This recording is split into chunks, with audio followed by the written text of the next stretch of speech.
voy a representar, yo soy María Dolores Teijeira, vocal de la Junta Directiva del CEA. Voy a representar y a sustituir a nuestra presidenta, a Begoña Alonso, que se disculpa por no poder estar hoy aquí, no poder participar en este webinar. Como supongo que ya todos los participantes saben, el CEA viene desde hace ya un par de años celebrando una serie de webinars, o sea, de seminarios online, en los que intentamos tratar pues, todo tipo de temas relacionados con las diferentes líneas y las diferentes cuestiones de la historia del arte en el mundo actual. Y este webinar de hoy pues, se viene a insertar en esa trayectoria que iniciamos con un primer webinar sobre la financiación de la investigación a través de proyectos y otros contratos de investigación. Seguimos con un tema pues, de actualidad bastante relevante en el ámbito de la historia del arte, como es la alteridad. Y hace unos meses continuamos con el debate sobre el historiador del arte y el mundo de los museos. Y ahora vamos a tratar pues, otro tema, yo creo que también bastante actual y bastante significativo para, por lo menos, aquellos de nosotros que nos dedicamos al mundo de la docencia, que es la innovación docente.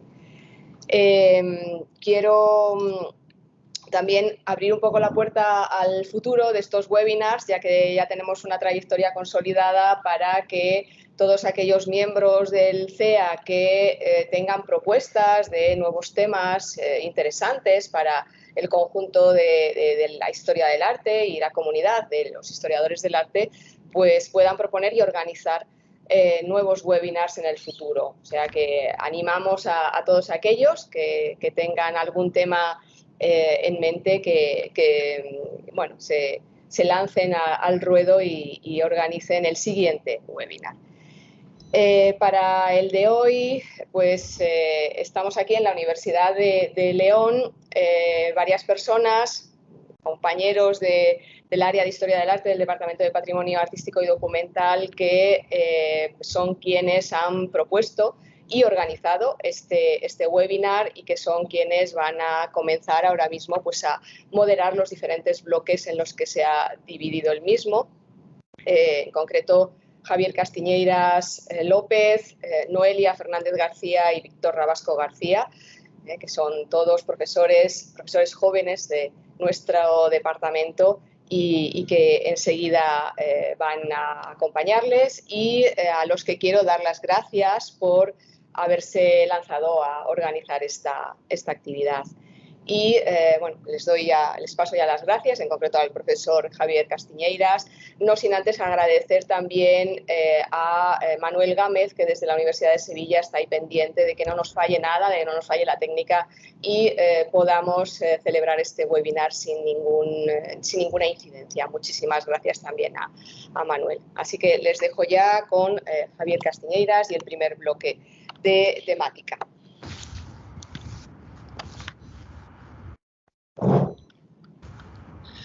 Buenos días. Bueno, empezamos el intercambio de sillas que dominará esta mañana. Yo soy Javier Castiñeiras, uno de los organizadores, junto a mis compañeros Noelia Fernández y Víctor Rabasco.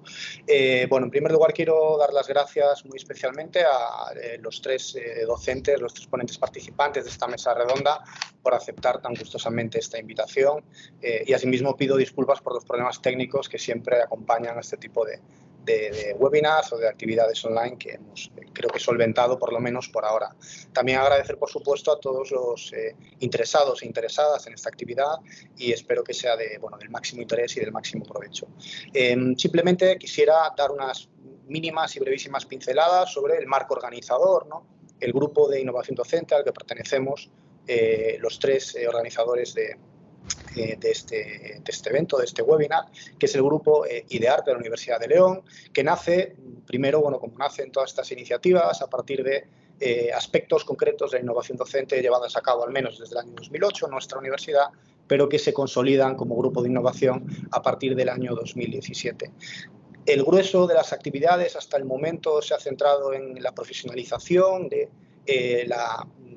enseñanza de la historia del arte, pensando en el ámbito profesional de nuestros alumnos, y bajo la coordinación de la profesora Teijeira se han hecho diferentes actividades que pueden consultar a través de nuestra página web y en las que no me detendré. Simplemente señalar el último de los proyectos llevados a cabo entre 2020 y 2022, titulado ABP para la práctica profesional del historiador del arte, un proyecto de futuro, proyecto ya finalizado, y bueno, estamos en un momento de repensarnos también como grupo de innovación, y este webinar intenta también de alguna manera compartir ideas, tomar modelos e intercambiar, en último término, qué es esto de la innovación docente relacionada con la historia del arte. No quiero robar mucho más tiempo al debate, así que le cedo la palabra a mi compañera Noelia Fernández para que presente ya el mismo. Gracias.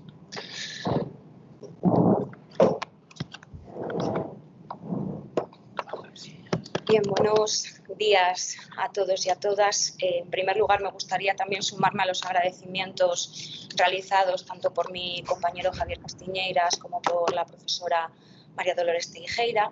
Y como bien acaba de comentar mi compañero, en este caso mi papel será pues, introducir estas jornadas en tanto en cuanto bueno, pues nuestros objetivos y también el modo de organizarnos. En este sentido, una de las cuestiones que bueno, pues ha vertebrado la elección de esta temática para este webinar ha sido todas las reflexiones que se han venido dando, especialmente en las últimas décadas, al respecto de la mejora de la calidad docente en el ámbito universitario, y en este sentido podemos hablar de esa renovación metodológica o renovaciones metodológicas que vienen dadas en muchas ocasiones por esas experiencias de innovación docente. Por lo tanto, el objetivo principal a la hora de plantearnos este webinar fue crear un espacio de encuentro en el que pudiésemos contar con la generosa participación de especialistas universitarios con una dilatada trayectoria en innovación docente, de forma que bueno, pues podamos compartir también esas experiencias tanto positivas como quizás negativas. Bueno, en este sentido, quizás el profesorado más joven, bueno, pues queramos conocer tanto las luces como las sombras de esas experiencias, y de esta manera, bueno, pues poder realizar ese acercamiento a todas las iniciativas que se han desarrollado en nuestro campo disciplinar. Por lo que respecta a la organización, como han podido ver, el programa se divide en 3 bloques temáticos que tendrán una duración aproximada de unos 20 minutos, y al final de cada uno de esos bloques también querríamos que, si hay alguna pregunta desde el chat, pues dedicarle 5 minutos a esas cuestiones que se puedan plantear por parte de los asistentes. De nuevo también, y sin ánimo de robar más tiempo a los verdaderos protagonistas de la sesión, le cedo la palabra a mi compañero Víctor Rabasco. Muchísimas gracias.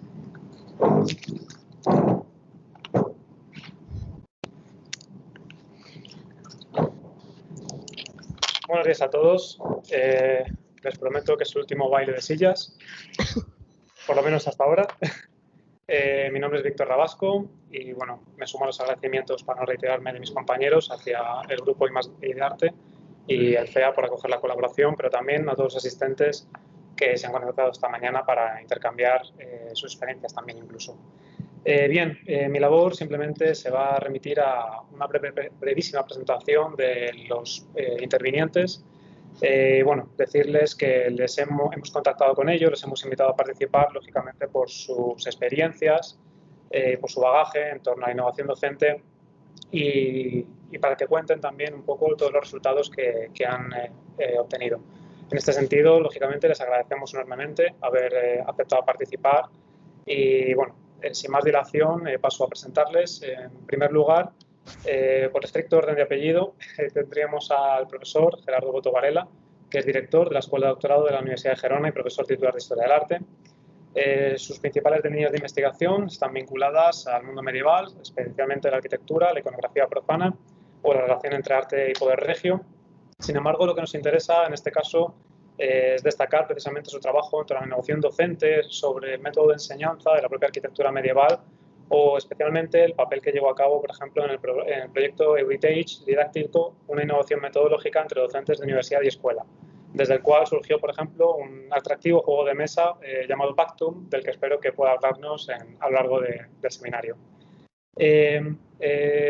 Contamos también con Ana Castro Santamaría, que es profesora titular del Departamento de Historia del Arte y Bellas Artes de la Universidad de Salamanca. Igualmente, sus investigaciones han versado en torno a la arquitectura española de inicios de la Edad Moderna, y en cuanto a la innovación docente hay que destacar sus procesos de enseñanza a través del e-learning o el estudio y trabajo de las tecnologías de la información y comunicación, especialmente con bases de datos, por ejemplo, como Pinterest, Wikipedia, o sobre todo, espero que también pueda hablarnos un poquito de la creación propia de una base de datos llamada Recursal. Y en tercer lugar, contamos también con Pilar García Cuetos, catedrática de Historia del Arte y vicerrectora de Extensión Universitaria y Proyección Cultural de la Universidad de Oviedo, cuya investigación se centra en la arquitectura tardogótica y especialmente a la teoría e historia de la restauración de monumentos. De hecho, es autora de una metodología investigadora para la aplicación de la historia del arte en ese campo. Y en cuanto al ámbito de la innovación docente, destaca su experimentación con la metodología del aula invertida y, consecuentemente, con la creación de contenidos multimedia a partir de las herramientas facilitadas por las tecnologías de la información y la comunicación. Bien, reitero los agradecimientos a las instituciones que nos han acogido y, sin más dilación, como digo, espero que desde aquí salgan interesantes ideas que puedan ser de provecho para todos nosotros y en la aplicación de nuestras propias asignaturas. Quisiera también hacer hincapié en que los asistentes pueden participar a través del chat exclusivamente con todo tipo de cuestiones en cualquier momento, y al finalizar el chat recogeremos aquellas que espero que nos den tiempo a responder a todas o a introducir todas, pero a todas ellas que propongan las cuestiones más reseñables o más interesantes para el colectivo. Así que, bueno, comenzamos el primer bloque. Como moderador ya me quedo aquí sentado, así que voy a introducirles simplemente el título, titulado precisamente Pedagogías activas versus tradicionales. En este sentido, hemos pretendido recoger es un amplio panorama en el que, bueno, pueden tener cabida absolutamente todas las experiencias docentes, pero me gustaría introducir una primera pregunta que sería la siguiente: ¿qué pedagogías activas se adecuan a la docencia de la historia del arte desde vuestras perspectivas? El orden de intervención es, por supuesto, que ustedes consideren. Muchas gracias y todo el micrófono es suyo.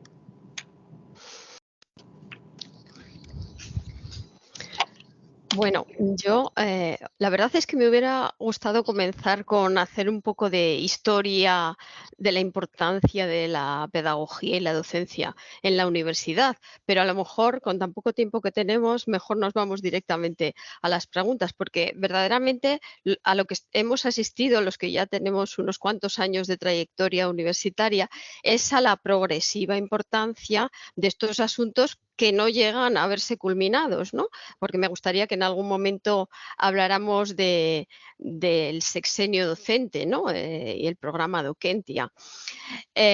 Bueno, no obstante, respondiendo concretamente a tu pregunta, desde la experiencia y también desde la inquietud por el conocimiento, porque no todo lo que conozco lo he puesto en marcha, pues evidentemente últimamente se está haciendo mucho hincapié en varias herramientas educativas. Por supuesto, la digitalización de muchas disciplinas, pero también la historia del arte ha supuesto un reto importante para la enseñanza.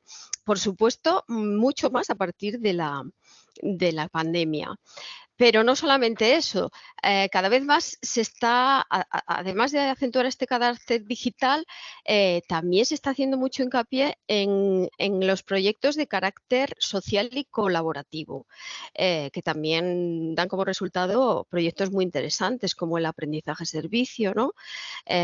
Y bueno, por supuesto la implicación de los alumnos en determinados proyectos que pueden ser de utilidad no solo interna, sino también ofrecida, digamos, a un público más general que puede ser muy amplio, como eso, todo el público que hay en la red, ¿no? Con nuestras propuestas. Yo, por ejemplo, en concreto, pues como tú has citado, trabajamos durante varios años un grupo interdisciplinar, no solamente de Historia del Arte, sino de todas las titulaciones de nuestra facultad, Historia, Geografía, Humanidades, Música.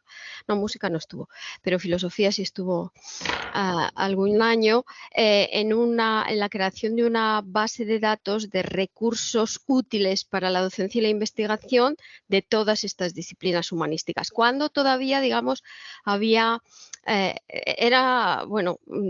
recursos incipientes, a veces desconocidos, perdidos en esta red enorme, ¿no?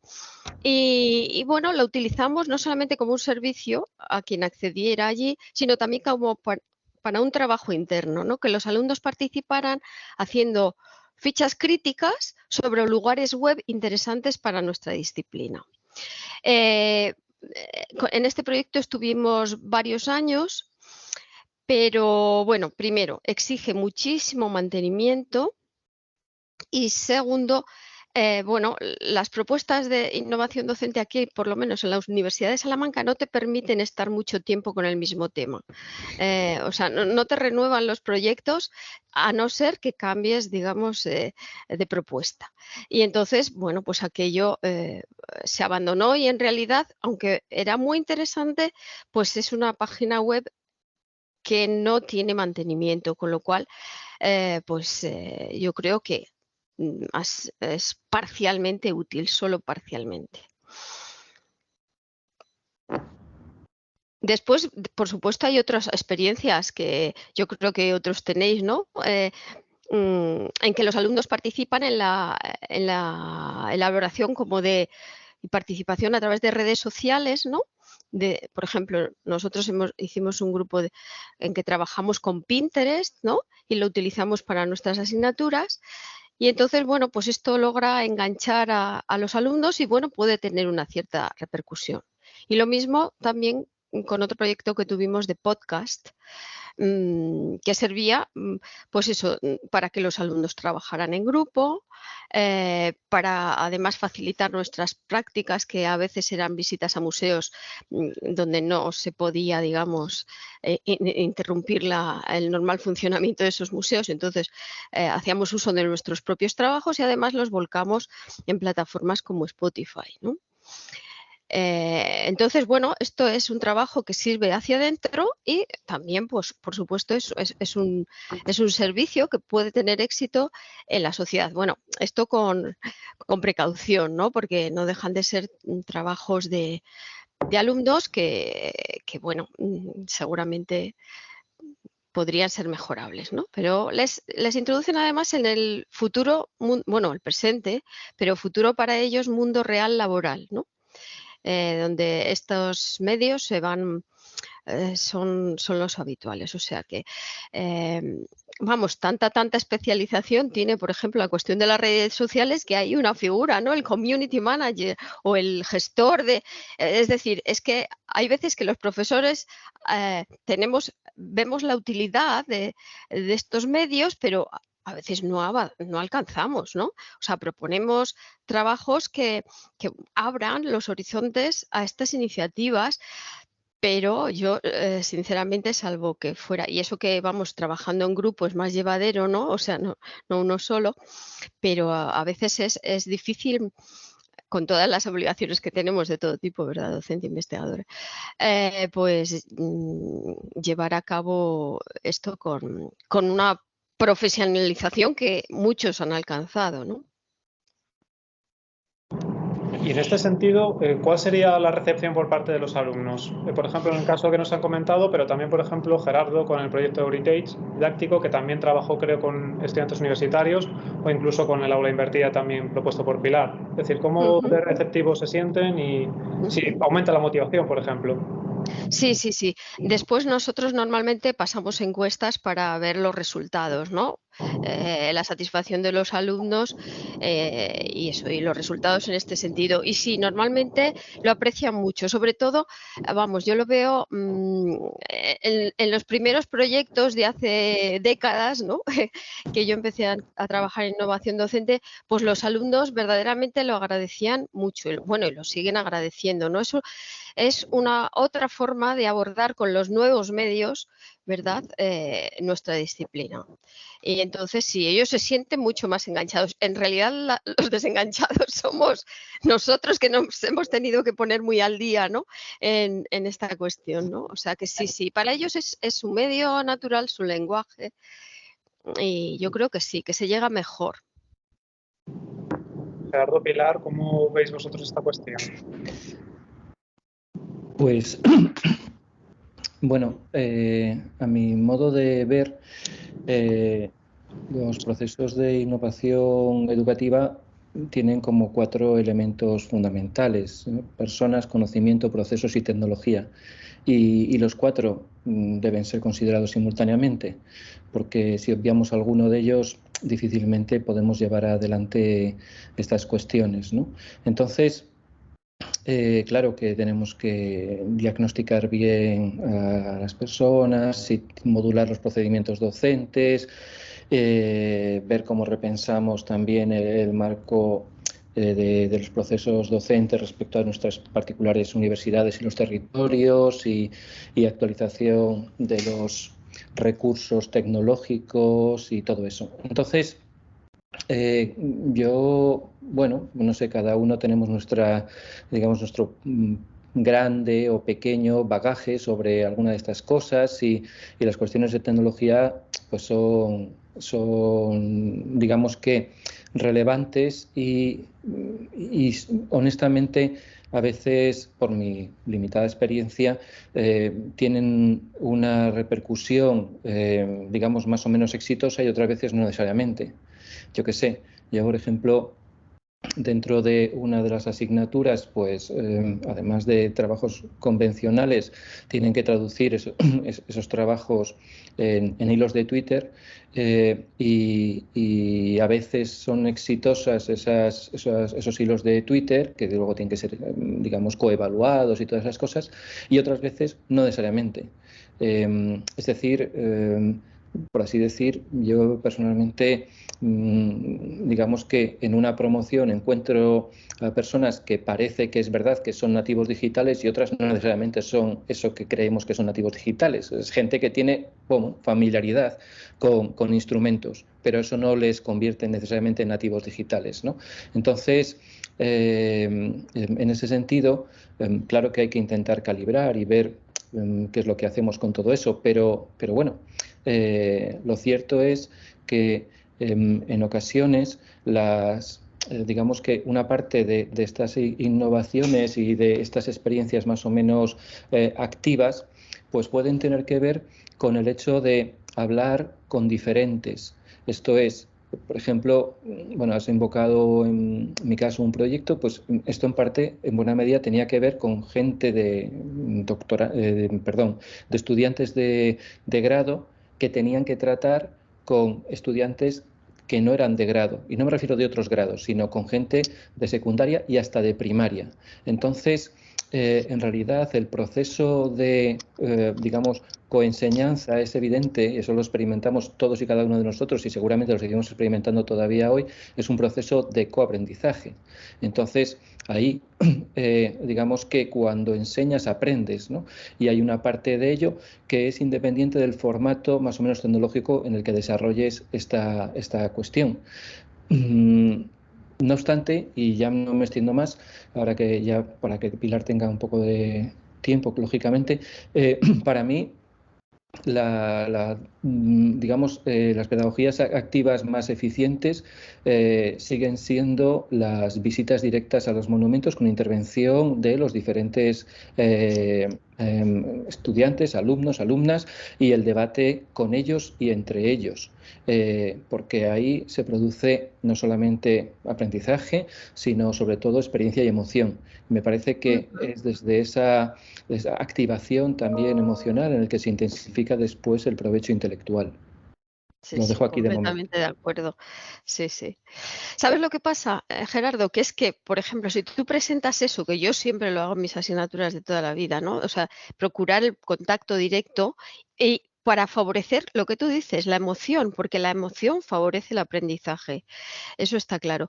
Pero si presentas eso como proyecto de innovación docente, por lo menos aquí, ¿no? En la Universidad de Salamanca, eso no es innovación docente. Claro. No, O sea que, por claro, eso te digo que, bueno, claro, Ana, sí, seguro, hay gente que, evidentemente. digamos, que nos evalúa nuestros proyectos y tienes Sí, que hablar sí. en su lenguaje, utilizando, por Sí. supuesto, esas palabras mágicas que sean. Pero vale, muy bien, eso es una parte de la retórica, hay que Totalmente. sabérsela, digamos, pero luego Sí, sí. la materia con la que trabajamos. Claro. Sí, no, obviamente. Vamos, o sea, una Sí, cosa es la pedagogía y otra es la innovación docente. No es una cosa, pueden estar conectadas, pero es que hay más que la innovación docente, obviamente. yo, si no os importa, Sí, sí. quisiera comentar también.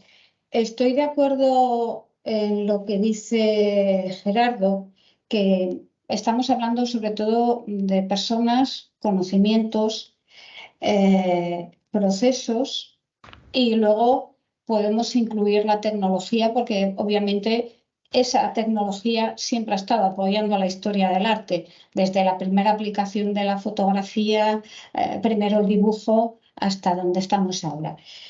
A mí me parece que lo fundamental está en las personas y en los procesos de aprendizaje. Y las experiencias que yo he manejado son experiencias, no me he planteado si se me admite como innovación o no. A mí yo me lo he planteado desde el punto de vista de si es eficiente o no. Planteándomelo así, ha sido reconocido finalmente como innovación docente. ¿Entendéis? Pero yo parto de cuál es nuestra tradición, la tradición que ha sido más básica en la docencia de historia del arte. Y pensando en esa tradición y en esa visión que puede parecer más pasiva, menos activa y colaborativa, me planteé cómo hacer más eficiente, más activa y más participativa la clase teórica y por eso la clase magistral. Y por eso me planteé la clase inversa, que supone la elaboración de materiales con los que el alumnado tiene una herramienta de base para elaborar sus propios materiales de trabajo y sus propias conclusiones. A partir de eso, también me planteé utilizar el recurso del viaje docente, no solo las salidas puntuales, sino el viaje docente, pues un poco heredado de ese gran crucero por el Mediterráneo del año 33, que supuso la absoluta renovación de la historia del arte y la arquitectura en España, en la que participaron desde Manuel Gómez Moreno a Fernando Chueca-Goitia, Elías Tormo, digamos que los padres de lo que supuso un nuevo planteamiento. El viaje docente ha sido la herramienta que, en mi opinión, mejor ha funcionado. Ahí estoy de acuerdo con Gerardo, no solo por lo emocional, sino porque yo me planteé viajes internacionales en su momento, cuando se me permitía estar una semana con el alumnado fuera. Ahora eso es imposible con Bolonia. Creo que deberíamos reivindicarlo. Y ese alumnado experimenta la necesidad de organizarse, la necesidad de conocer previamente lo que se va a ver en el viaje, la necesidad de experimentar la relación con otra cultura, esa alteridad, y sobre todo el conocimiento de experiencias de conservación y dificultades de conservación del patrimonio histórico-artístico, incluso en lugares en los que eso es muy complejo porque no hay medios ni herramientas.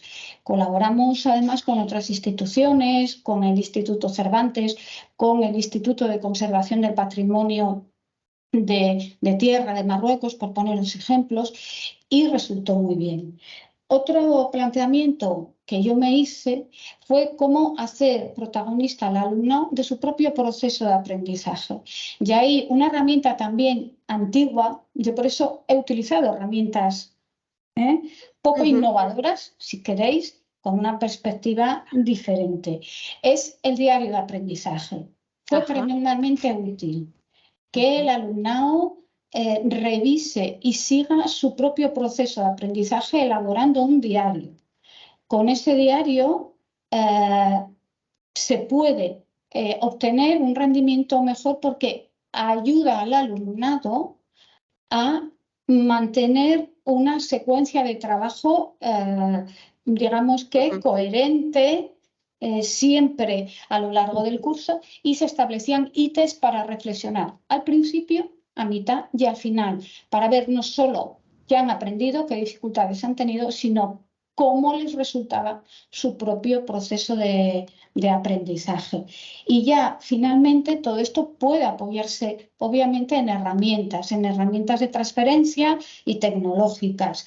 Pues ahí me ha resultado muy interesante lo del juego. Yo no he usado el tema de gamificación, no he usado el juego, quizá podría haberlo hecho, pero sí es muy interesante crear, pues desde utilizar Twitter, elaborar vídeos, salir a institutos preparando materiales para explicar, por ejemplo, qué sentido tiene ser historiador del arte. Creo que se trata no tanto de utilizar herramientas alternativas, sino de plantear de punto de partida si nuestra propia tradición pedagógica, docente y las herramientas básicas de la historia del arte, la clase teórica, la observación in situ y la reflexión colaborativa sobre el proceso de aprendizaje pueden ser innovación docente.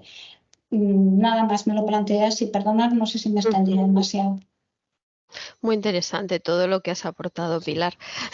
Me parece fundamental y estoy totalmente de acuerdo.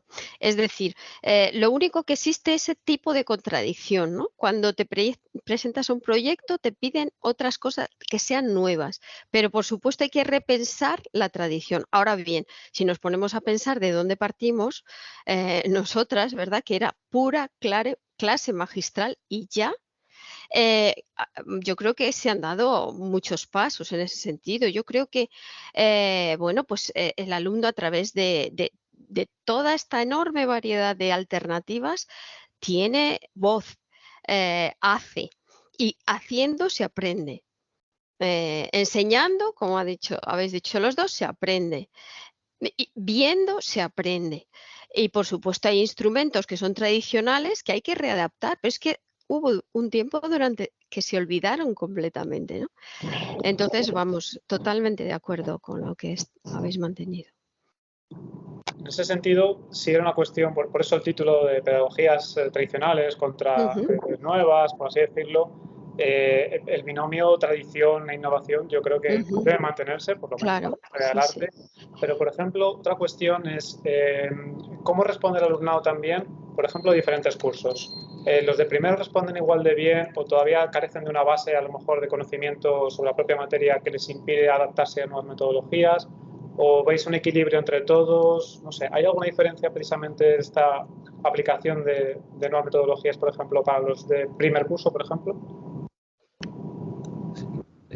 Sí. Digo yo algo en un minuto. Sí, es evidente que hay una diferencia, ¿no? Y tienen claro, sobre todo los de primero, no solo un desconocimiento sobre la materia o sobre las herramientas, sino hasta diría de las coordenadas en las que se ubican. Y cuando digo coordenadas no me refiero intelectuales solo, sino físicas. Yo no sé en vuestras universidades, igual funcionan genial en ese sentido, pero en la mía los alumnos de primero pueden, y yo creo que a veces lo procuran deliberadamente, pasar todo el año sin haber puesto un pie en la biblioteca. De tal modo que si van a la biblioteca, si acaso, es un sitio en el que hay una sala de trabajo decorada con estanterías con libros, pero evidentemente eso no implica ponerte de pie delante de la estantería y comenzar a ver en qué consiste eso que está ahí puesto derecho, ¿no? Entonces, no sé, a mí me generaba bastante frustración. Entonces, hace unos años hice otro juego que era un escape room dentro de la biblioteca por libros, digamos, y recursos de arte, donde las líneas de escape room las iban formulando los alumnos de cuarto y tenían que tener hitos, digamos, como pasos donde hubiese bibliografía, hemeroteca, recursos audiovisuales, cartoteca, bla, bla, bla. Y entonces digamos, todos los recursos de la biblioteca o del CRAE y ir de uno a otro. Entonces eran como varios que estaban a la vez, varios equipos, digamos que los de cuarto marcaban las líneas de los de primero y de algún modo, bueno, pues el primero que llegase al final ganaba y eso. Y sorprendentemente, pues claro, los de primero se daban cuenta, primero que en la biblioteca los libros no mordían necesariamente y que además de libros había otras cosas. Entonces, creo que desde el punto de vista, por ejemplo, a mí me alivió un poco esa frustración del desconocimiento de los recursos de la propia biblioteca y al tiempo comprobaba también que en el proceso de aprendizaje de los de cuarto se iban enorgulleciendo, por usar la palabra esta horrorosa, se iban empoderando de su propio conocimiento, ¿no? Y eso, entonces, en realidad, claro que ves una diferencia entre cómo se encuentran unos y cómo se encuentran otros y cómo de algún modo han ido interiorizando o madurando parte de ese conocimiento. Bueno, está claro, Gerardo, que tengo que darme una vuelta por el mundo del juego porque me ha parecido fascinante esta propuesta, porque incide en de qué parten y qué herramientas tienen. Yo creo que damos por supuesto que son generaciones que saben usar adecuadamente todas estas herramientas. Que las conozcan no significa que las manejen adecuadamente. Y es cierto que llegan sin un conocimiento claro del contexto en el que se insertan, porque es cierto que las medias ofrecen un contexto muy diferente. Nuestra universidad intentó hacer un curso cero durante un tiempo que incluía el descubrimiento de la biblioteca y otra cosa que parecía que iba a ser muy simple, una asignatura que yo impartí de esas de curso cero, o sea, unas sesiones express del Moodle, de lo que es el entorno del campus virtual, porque el alumnado llega sin conocer ese tipo de entornos que le vamos a dar por supuesto que conocen. Entonces, en ese aspecto, creo que damos por supuesto eso, que no es así, y que realmente deberíamos plantearnos, incluso a nivel de centros, esa labor de la que estás hablando, Gerardo.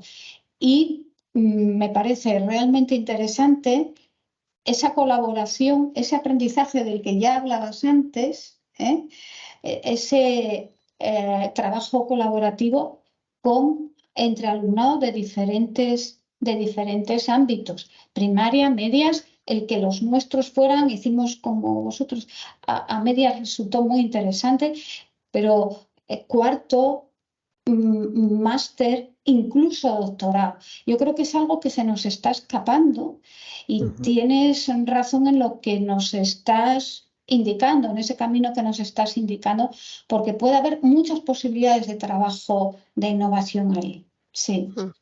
Claro.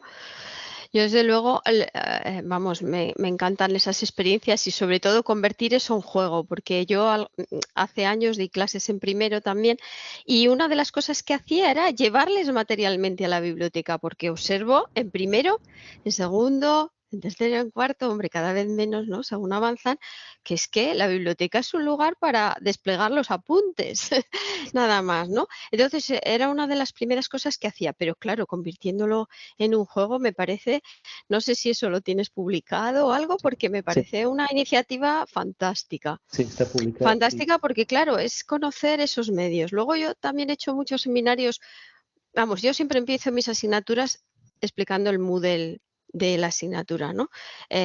Porque es fundamental para mí como medio de comunicación, facilitar los trabajos, dar instrucciones. O sea, para tantas cosas, ¿verdad? Y sí, eso es fundamental. Pero bueno, o sea, convertir esto en un juego. Y lo que tenemos que ser conscientes es que no vienen aprendidos. O sea, si no se lo enseñamos nosotros, ¿por qué van a saber cuántos recursos contiene una biblioteca? Claro. Lo que pasa que, claro, como en las asignaturas no está tema 1, claro. Esto, entonces, pero hay que plantearse. Solo una cosa, esto lo hice 4 años seguidos porque quería experimentar cómo los que en el primer año fueron de primero, en el cuarto año eran los de cuarto. Y cómo ellos mismos cambiaron el rol. Qué bueno, sí. Bien, de momento no he recibido ninguna pregunta por el chat. Si hay algún tipo de cuestión que quieran plantear o aportar, de hecho, algún tipo de experiencia, pues es el momento. Y si no, pues damos paso al siguiente bloque. Bien, pues a continuación, para no perder el hilo, Noelia Fernández va a moderar la siguiente... Perdón, Javier Castiñeiras va a moderar el siguiente bloque.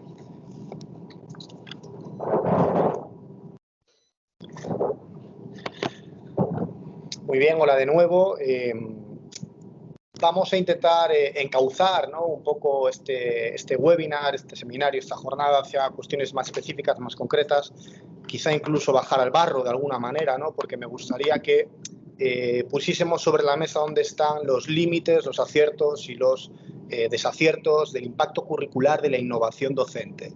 Y me gustaría empezar porque valoremos el papel de esta innovación en las nuevas figuras de acreditación docente y también recogiendo el guante con relación a ese eventual y un tanto abstracto sexenio de docencia, ¿no?, que se puso sobre la mesa hace unos meses. ¿En qué punto creéis que estamos y cuál es el peso específico real de todo este ámbito de innovación educativa en el currículum académico actual?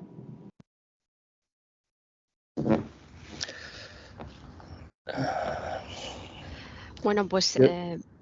bueno, perdona. ¿Te vas a empezar tú, Gerardo? No, es que yo iba a preguntar, iba a hacer una pregunta. Perdón, o sea, el sexenio de docencia, bueno, los funcionarios, pues te lo da automáticamente el ministerio en cuanto lo pides y ya está. Pero, perdón, o sea, lo que se está hablando... No. El tramo de... O sea, no existe todavía el sexenio docente, lo llevan prometiendo desde hace un tiempo. Yo es que estoy en lo que está Gerardo. Yo creo que estamos quizá fundiendo dos cosas que son diferentes. Una cosa es una evaluación de la calidad docente del profesorado y otra lo que se entiende ahora por un sexenio de docencia, que es algo automático por tiempo transcurrido, ¿no? Yo ahí creo que habría que a lo mejor diferenciar. Y en este sentido entraría que en esa especie de hipotético sexenio en el que se valoraría especialmente la calidad del docente del profesorado, entrarían cuestiones como las encuestas o haber participado en innovación docente. Eso es. A mí me parece que eso tiene un riesgo, no sé, como dijiste que bajáramos al barro, Javier, digamos que esa es mi especialidad. Y a mí me parece que eso acaba pervirtiendo completamente la idea de la innovación docente y el compromiso con la calidad docente. Es un recurso para acreditarse, es un recurso para añadir un complemento económico o realmente es algo que debe de ser un compromiso de partida. Es un poco como lo del sexenio de investigación, que al final casi importa más dónde se publica que qué se publica, ¿no? Que creo que podríamos caer en esto. Son herramientas que a mí me parece que de punto de partida tienen ciertos aspectos oscuros. Pero sí que estoy de acuerdo con Gerardo en que tal como están las cosas ahora es algo que es por lo menos automático, casi. Es que lo que quería decir es que en Cataluña la ACU, la agencia catalana, ya hace más de 20 años que evalúa sexenios docentes y nosotros tenemos que pasar sexenios docentes. O sea, por decirlo gráficamente, un profesor funcionario pide, digamos, el reconocimiento automático al ministerio, pero la evaluación nos la hace la agencia territorial. Y ahí tenemos que hacer lo que acaba de decir Pilar. Las encuestas, los proyectos de innovación, no sé qué, todo eso, y viene ahí. Entonces, luego eso se traduce en que te dan una nota bueno, alfabética, podría ser de cualquier otro modo, yo qué sé, y entonces en función de esa nota, pues has llegado a tener una traducción en tu propio plan docente.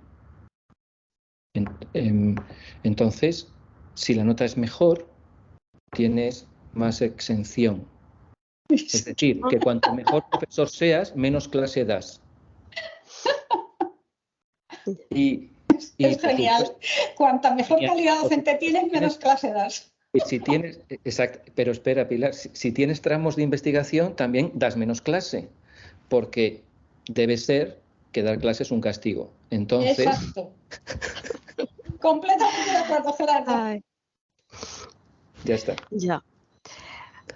A eso me refería Bueno. con que de partida hay elementos que a mí me parece que están ligeramente desviados del objetivo, ¿no? Que es que nuestro compromiso docente sea mejor. Realmente, a mí me parece que hay una contradicción de base en el sistema español. Igual me paso. Pero es que no sucede en otros sistemas universitarios. La selección de personal, si me entendéis así, hablaba un poco la vicerrectora, es una selección de personal de la institución, se basa sobre todo no tanto en méritos de investigación, en una entrevista, en un proyecto que se pueda aportar a la universidad en la que se entra, como en una serie de ítems que es horas de docencia. Horas de docencia a las que se accede exclusivamente con una beca predoctoral del tipo que sea, que supone haber sido un alumno o una alumna que encaja bien en el sistema. Yo lo dejo así. Claro, eso termina por determinar completamente el carácter de la plantilla.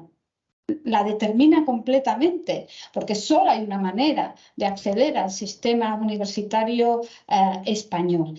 Y se acaba relacionando el horario docente, la carga docente, como un elemento necesario para acceder, del que luego hay que librarse cuanto antes, porque si se es muy buen investigador o se tienen muy buenas encuestas, te ganas el premio de no impartir clase. Pero es que somos profesorado de universidad, no de un centro de investigación.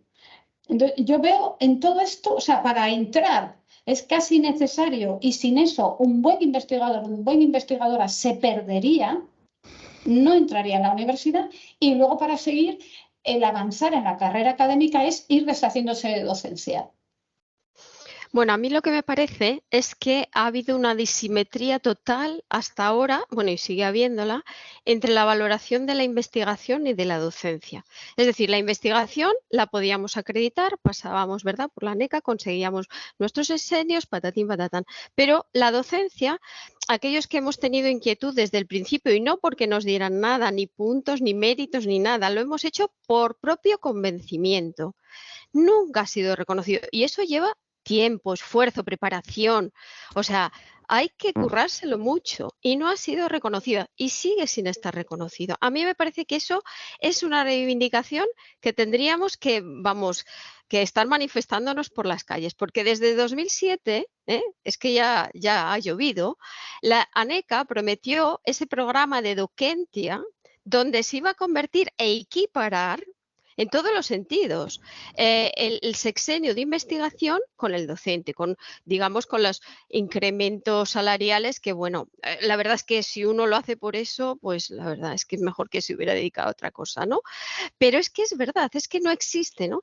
Y yo os lo digo que siempre he estado inquieta por este tema, que me he metido en los planes pilotos de esto y todavía a este punto estamos en que la última ley, la LOSU, pues sí, en el punto 3 del artículo 6 dice, porque lo tengo aquí delante, la innovación en las formas de enseñar y aprender debe ser un principio fundamental en el desarrollo de las actividades docentes y formativas universitarias.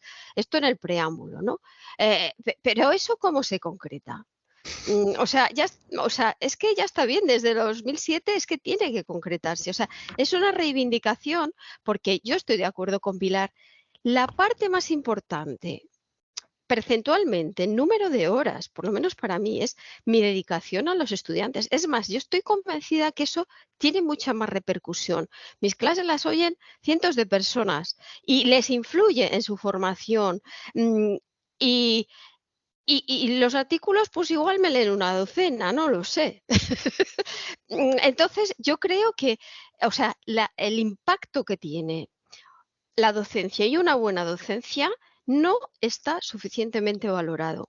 Y esto, pues es que realmente, o sea, es una desiderata, esta ley sigue siendo una desiderata porque eso no se concreta.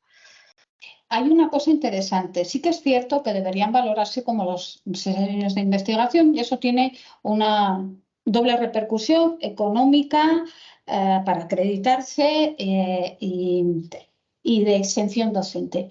Pero yo me planteo... Bueno, en nosotros exención nada, o sea, nos cuentan más créditos, como si trabajáramos bueno, más. pero No nos quitan nada. Pero Esto es el café para todos, o sea, tú luego, si quieres hacer más, por tu cuenta. A ver, yo digo que el planteamiento del sexenio, como de transferencia, como todos, no nos engañemos, y parte de lo que hacemos en innovación es transferencia, pero bueno, esa es otra cuestión, tiene como objetivo disminuir la carga docente, ese es el premio final. Y yo me pregunto si no deberíamos plantearnos que quienes reciben mejores encuestas o quienes participan en estos proyectos de innovación, a lo mejor menos horas de clase, lo que pueden recibir es un apoyo a ese trabajo, apoyo económico a los proyectos, apoyo institucional para que la organización docente, al menos en la Universidad de Oviedo, es tremendamente encorsetada y rígida. Por ejemplo, las prácticas no pueden ser fuera del aula, porque se definen como prácticas de aula, para que os hagáis una idea. Es un poco... Desde luego. Pues es algo que hemos tenido que discutir, se tenga ese apoyo. A mí me importa más poder contar con apoyo y recursos, a lo mejor con una persona que te ayude a desarrollar las herramientas que tú necesitas, a lo mejor un apoyo para poder sacar al alumnado en esos viajes que te planteas, apoyo económico, espacio, organización docente más flexible. Yo lo agradecería más que me quitaran horas de clase. Me parecería más eficiente incluso para mejorar la calidad docente. Creo que todos lo estamos valorando desde ese punto de vista. Como en investigación, a lo mejor, a los líderes de proyectos y de grupos, sí que en Cataluña es diferente, Gerardo, pero en el ámbito restante, la mayoría de las universidades liderar un proyecto de investigación, un grupo, no exime de otras responsabilidades. A lo mejor no se trata tanto de cuántas horas me quita un tramo como cómo facilita mi labor tener ese tramo. No sé. Sí. Pero hablamos de un desideratum, en lo que dice Ana, no lo veremos. De transferencia tampoco se va a convocar. O sea, en fin. En este sentido, me gustaría también poner sobre la mesa la problemática del profesorado no consolidado desde el mundo predoctoral en adelante, ¿no? Y el peso que todo este ámbito de la innovación tiene tanto a la hora de acreditarse como a la hora de concursar a una plaza un poco más estable. Y bueno, es indiscutible, o al menos así lo considero, ¿no?, que el peso de este ámbito es cada vez mayor, tanto en participación en proyectos como en organización de actividades, pero también en la publicación y en la participación en determinados eventos científicos, congresos, seminarios, etc. Y de nuevo, y en esta línea un tanto más polémica, si quieren, quisiera conocer su opinión sobre el cierto proceso, o no tan cierto, de mercantilización de la innovación, ¿no?, a partir de asistencias a congresos de un alto coste, con la promesa de publicación en editoriales de alto impacto, SPI, y bueno, en este tipo de índices que supone hasta cierto punto un lastre económico para las generaciones que están intentando abrirse paso. Totalmente. Pues a mí me parece, Javier, que la innovación se mide en credenciales, que las medimos en credenciales. Entonces, las aplicaciones y resultados están bien, pero el hecho es que como se tiene uno que acreditar, tienes que presentar la credencial de lo que sea, y entonces la innovación tiene que conducir a algo que sea acreditable, por así decir, ¿no? Entonces, teniendo en cuenta que es finalista en ese sentido, el proceso de innovación, ya que sacas esto y nos has invitado a bajar al barro, el proceso propio de la innovación puede ser honesto en última, o no necesariamente. Es decir, me importa muchísimo que mis alumnos y mis alumnas reciban una innovación, o ya que este sistema en el que estoy embarcado me está exigiendo no sé qué, yo, bueno, perdón, pero lo que quiero sobre todo es la credencial. Entonces, claro, la cuestión es que es evidente que conocemos y vamos conociendo cada vez más plataformas y procesos que van proporcionando esas credenciales. Entonces, el propio sistema se está, digamos, que comportando de esa manera, porque en realidad es finalista. Y lógicamente, la gente que está en proceso de consolidación, lo que desea, igual que lo deseamos nosotros cuando éramos más jóvenes, es intentar llegar a esa consolidación. Y si resulta que hay unos cauces, intentaremos, y que todos estamos interesados verdaderamente en que las cosas mejoren. Ahora estamos hablando de docencia, pues de que mejore la docencia, sin duda, pero que el interés sincero y personal y legítimo de las personas es lograr eso, las credenciales, pues claro. O sea, entonces, no sé, me parece que ahí... Sí, yo estoy de acuerdo con Gerardo. Y hay otra cosa que creo que habías dejado, Javier, ahí, que es el tema del coste económico para ese profesorado en vías de estabilización que supone esto. Lo de si voy a este congreso y sale en esta revista, pero a cambio cuesta tanto, ¿no? Ahí entraría esa parte de la que yo hablaba antes. ¿Qué queremos como compensación al esfuerzo de la innovación? ¿Que me quiten horas o que me faciliten la integración en procesos que permitan la difusión de mi experiencia, etcétera? A lo mejor es más interesante eso. Pero por otro lado, eso es idéntico al proceso que estamos teniendo en investigación. Por supuesto. Y llega un momento que pasas de pagar por estar a que te llamen, porque este medio tiene que subir en el ranking y entonces ya te llamamos. O te digan, oye, esto lo tienes publicado, nos interesa, pero si ya está publicado, ¿por qué me lo piden ustedes otra vez? Y a corruptelas muchísimo mayores.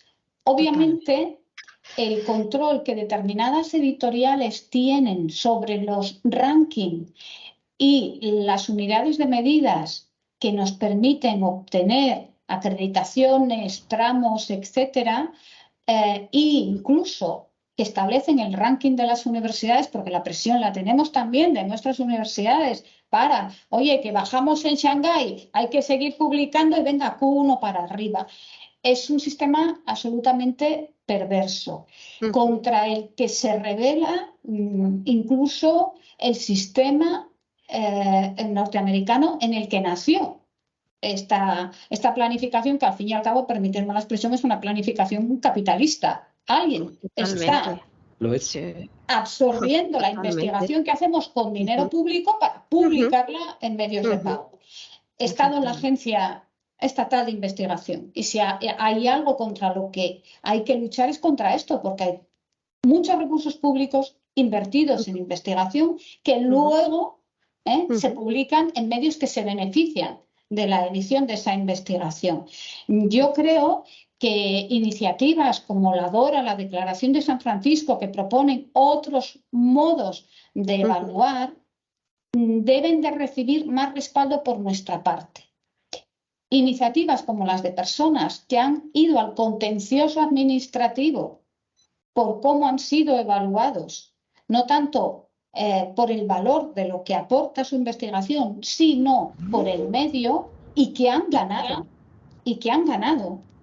Hay sentencias a favor de esas personas, nos pueden dar una esperanza, pero también yo entiendo que no es vuestra labor. Quienes estáis intentando estabilizar en el sistema no podéis adoptar esta postura, pero sí debería de ser una labor que los organismos en los que nos aglutinamos, el resto del profesorado ya estable y con una trayectoria, deberíamos plantearnos. Yo sé que la agencia catalana empieza a ir por otro lado y de hecho hay una transferencia de eso a la nueva ley, Gerardo, pero todavía queda camino. Todo no va a ser malo. Y yo creo que ahí esa otra manera de definir la calidad del profesorado y de la investigación y de acceder al sistema sin tanto cartilla regalo punto de horas exactas de clase es importante y es bueno. Pero entiendo la situación del profesorado que se está estabilizando porque es que es un sistema endiablado, corrupto, diría yo. Claro, evidentemente. O sea que, por una parte, las agencias, o sea, lo que depende de la organización por parte de nuestras universidades o del Estado, de verdad tendría que matizar esos rankings, porque evidentemente a veces no responden. Y segundo, es que hay empresas que se han convertido, vamos, en los depositarios de todos los fondos de ayudas de proyectos. O sea, hay una auténtica mercantilización que es escandalosa. O sea, bueno, que inviertes todo el dinero que te dan para entrar a tal, para que te publiquen en tal, que luego encima ni te dan, o sea, es que tienes luego que comprar el libro. A mí esto es lo último que me ha pasado. O sea, publicas en un libro y al final no te dan ni la separata. Es que te hacen comprar el libro. O sea, esto ya es de escándalo después de haber pagado unas matrículas, porque si trabajas en grupo, pues son 1 más 1 más. Pues entonces hay que atacar dos frentes, ¿eh? O sea, bueno, claro, esto está provocado por los sistemas de valoración. Entonces ven ahí un nicho y lo aprovechan. Realmente es injusto. Bien, gracias. De cara a no dilatar demasiado este punto y viendo que hay una movida actividad en el chat, si os parece pasamos a interactuar, ¿no? con algunos de los compañeros que nos están dando sus impresiones, ¿no? sobre alguno de estos puntos. Voy por estricto orden y resumiendo un poquito, ¿no? Marta Serrano se hace eco de estas diferencias, ¿no? y desequilibrios, no sé si desigualdades acerca de las valoraciones docentes, más créditos, menos créditos, nos quitan a los buenos para poner a los que lo son menos, dicho así de manera general, ¿no?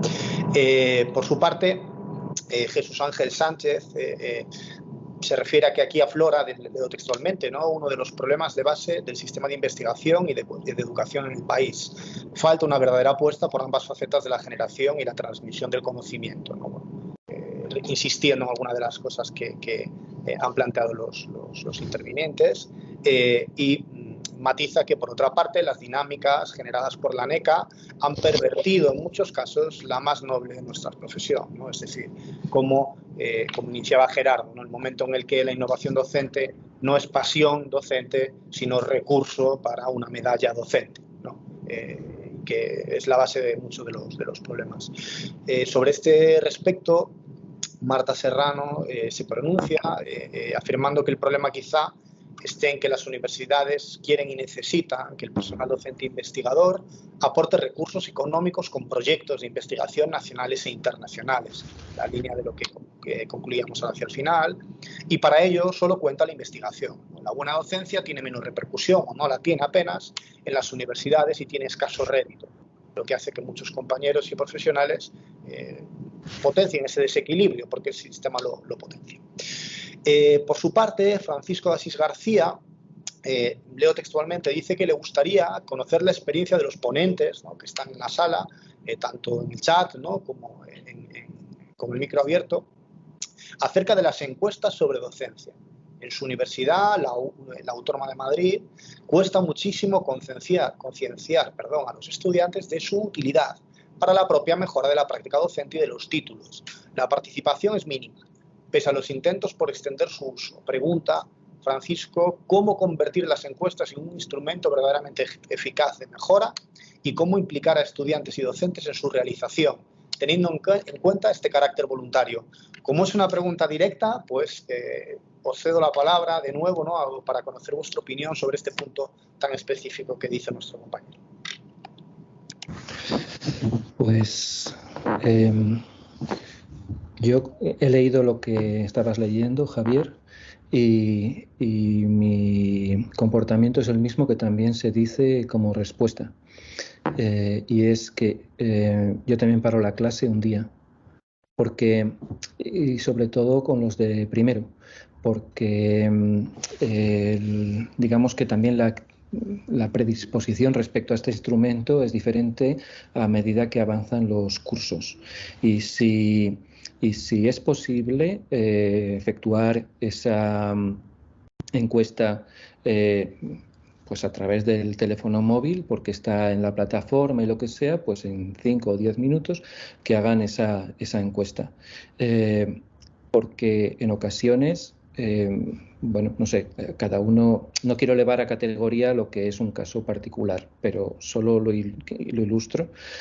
Yo algunos años me he encontrado que el número de encuestas es poco significativa, pero en todo caso solo responden los que están, digamos, en una situación de no satisfacción.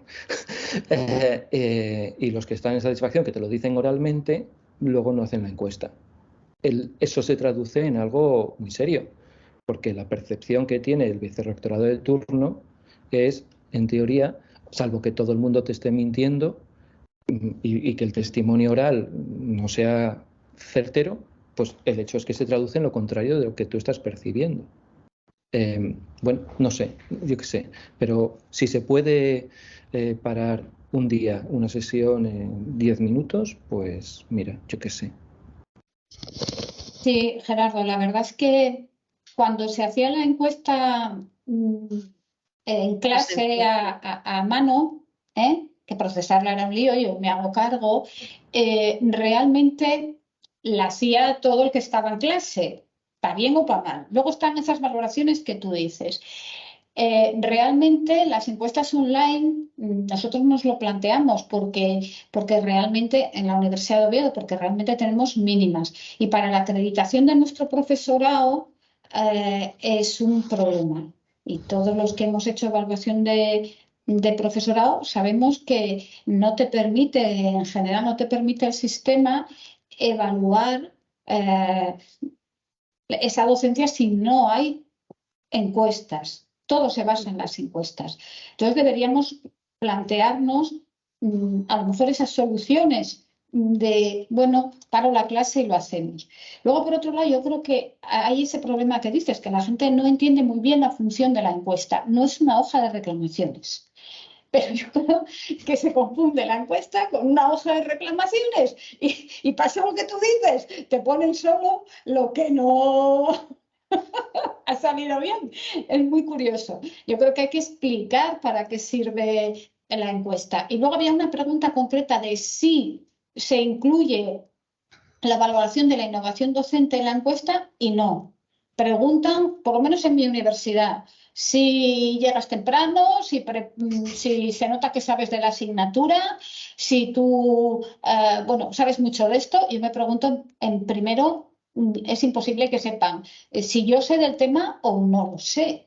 Quiero decir, me parece una pregunta absurda a un alumno o una alumna. ¿Tu profesor sabe mucho del tema? Pues yo qué sé, si lo vende bien parecerá que sabe un montón. Si de otra manera no. Incluso las encuestas no solo no valoran esa innovación, sino que además creo que no van al meollo de los asuntos interesantes. A mí me lo parece. Insisto, parece que están pensadas para que haya hoja de reclamaciones, que las encuestas sirven para mejorar el sistema y sirven al profesorado para mejorar, que tienen una función que no es solo me quejo y a ver si se lo cargan.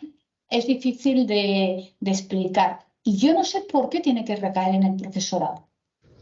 ¿Por qué quien hace la encuesta, que son nuestros servicios de calidad, no son también responsables de explicar la función de la encuesta? Todo recae en el profesorado. Yo tengo que conseguir, a mí me llegan los mensajes, que hagan las encuestas. Bueno, puedo encañonarlos, pero creo que no es legal, ¿eh? En fin, ¿por qué tiene que ser solo responsabilidad nuestra que rellenen las encuestas en nuestras asignaturas? Claro, como es necesario, sobre todo si necesitas acreditarte, vaya si te mueves. Pero es que a mí eso no me parece deportivo. No sé si me explico. Claro, yo de todas formas quería decir que, bueno, en la evaluación docente de los profesores no solo cuentan las encuestas, que por supuesto tienen estos problemas que estáis señalando. Por lo menos en Salamanca, desde hace mucho tiempo, desde el 2007 en plan piloto, tenemos el programa Docentia, que evalúa la calidad docente del profesorado, en donde se incluyen, por supuesto, las encuestas, la valoración que hace el profesor de esas propias encuestas, pero además una autoevaluación. Más, si quieres aspirar a la excelencia, pues un portfolio donde expliques tu filosofía docente, la metodología, los resultados, etcétera, etcétera. O sea, que es mucho más, o debería ser mucho más, y yo he pasado por esos procesos, ¿no?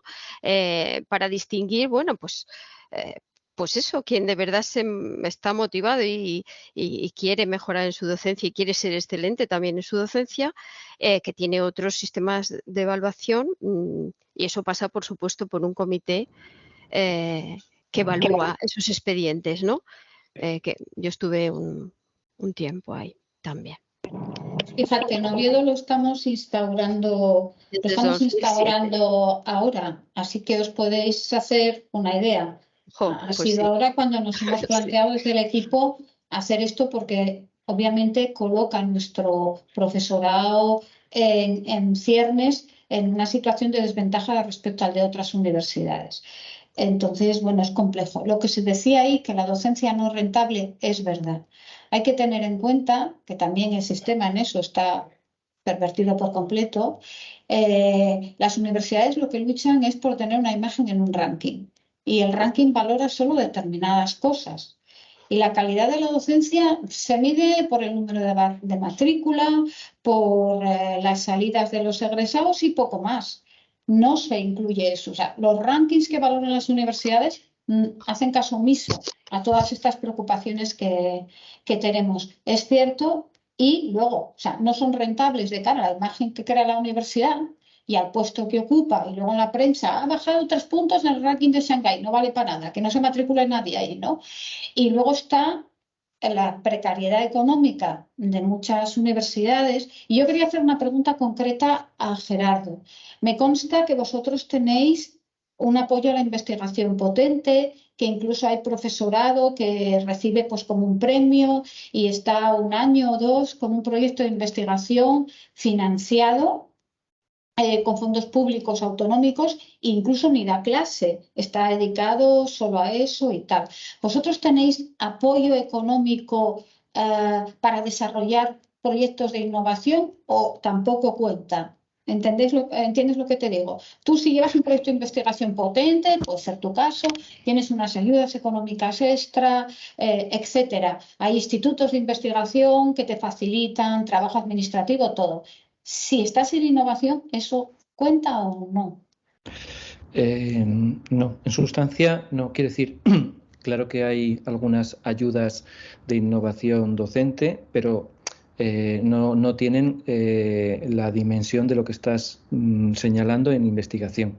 Lo que estás señalando en investigación, yo creo que te refieres al programa ICREA de ICREA Academia. Entonces, pero eso hay que ser muy excelente, muy excelente. Entonces, no sé, a lo mejor en una facultad hay una persona a la vez que logra tener una ayuda de ese tipo, y hay años que nadie la tiene y así. Entonces, ahí te eximen de docencia, claro. Entonces te dedicas solo a la investigación y procuras avanzar en tu investigación, no solo en la individual, sino en un grupal o de equipo, lo que sea.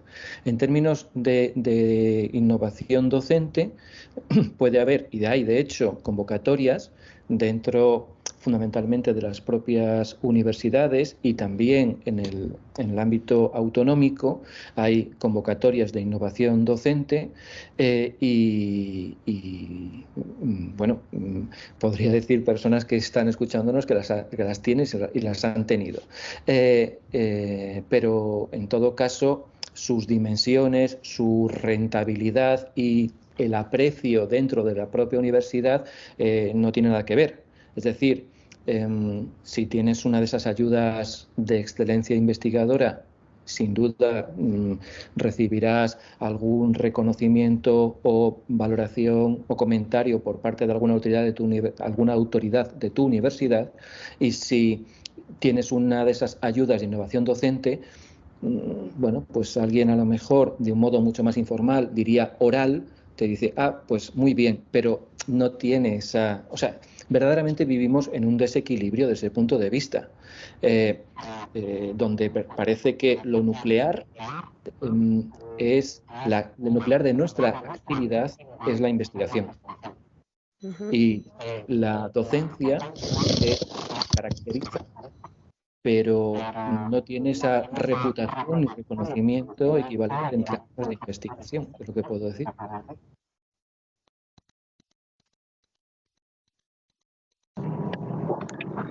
Bien, ha sido una... Se está acoplando el sonido, no sé si...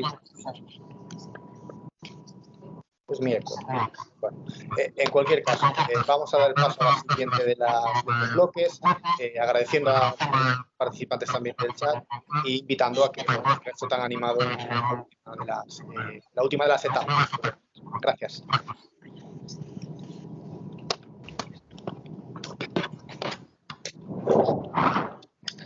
Bien, pues estaríamos también así al último de los bloques, que lleva por título Innovación, alumnado, productos y transferencia a la sociedad, aunque bueno, hay que adelantar que algunas de las cuestiones que habíamos pensado plantear ya se han ido precisamente comentando a lo largo de los bloques anteriores. En este sentido, por ejemplo, una de las primeras cuestiones que nos gustaría plantear, también teniendo en cuenta bueno, otras experiencias que podamos o bien haber tenido o bien conocer, es si es realmente posible el papel activo del alumnado. Porque esa es una de las cuestiones que más abordamos cuando nos planteamos llevar a cabo innovación docente, y en este sentido, bueno, creo que quizás hasta incluso se pueda relacionar con el planteamiento que hacía Pilar García Cuetos al respecto de si la actividad o la innovación que se hace es eficiente o no, en tanto en cuanto pueda conseguir los objetivos para los cuales se plantea. Os cedo la palabra.